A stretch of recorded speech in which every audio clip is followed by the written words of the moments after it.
வணக்கம் நண்பர்களே.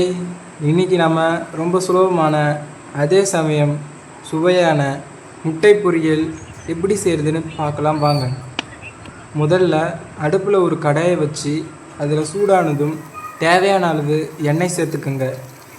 எண்ணெய் காய்ந்ததும் கொஞ்சமாக கடுகு, சீரகம், சோம்பு, கடலைப்பருப்பு, அப்புறம் உளுத்தம்பருப்பு சேர்த்து நல்லா பொரிய விடுங்க. பருப்பு பொன்னிறமானதும் வாசனைக்காக கொஞ்சம் கறிவேப்பிலை சேர்த்துக்கலாம்.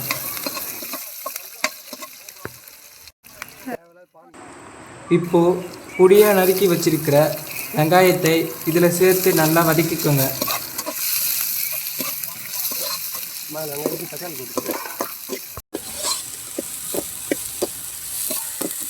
கூடவே கொஞ்சம் தட்டி போட்ட பூண்டையும் சேர்த்து வெங்காயம் பொன்னிறமாக ஆகும் வரை வதக்கிக்கலாம்.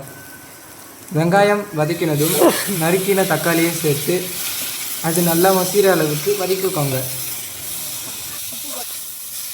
தக்காளி வதங்கியதும் மசாலாவை கடாயோடு ஒரு ஓரமாக தள்ளிட்டு இப்போ நம்ம எடுத்து வச்சிருக்கிற 5 முட்டைகளை ஒன்றா உடைச்சி ஊற்றிக்கலாம்.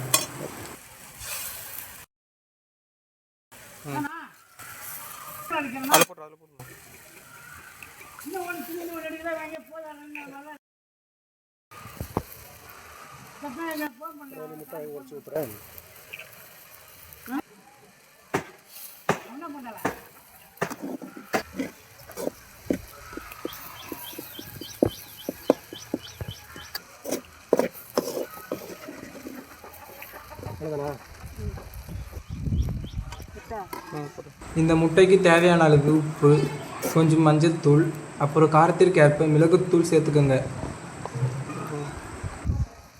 போடு.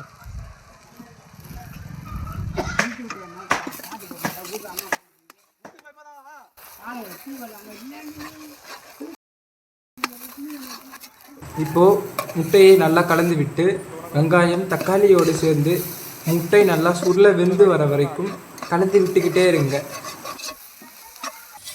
அவ்வளோதாங்க, முட்டை நல்லா உதிரியாக வந்ததும் அதை ஓரமாக தட்டில் மாற்றிட்டு மேலாப்பில் கொஞ்சம் மல்லித்தழையை தூவி பரிமாறினா சுட சுட சுவையான முட்டை பொரியல் தயார். நீங்களும் கண்டிப்பாக செஞ்சு பாருங்கள். மறக்காமல் நம்ம சேனலை சப்ஸ்கிரைப் பண்ணுங்கள். தேங்க்ஸ் ஃபார் வாட்சிங்.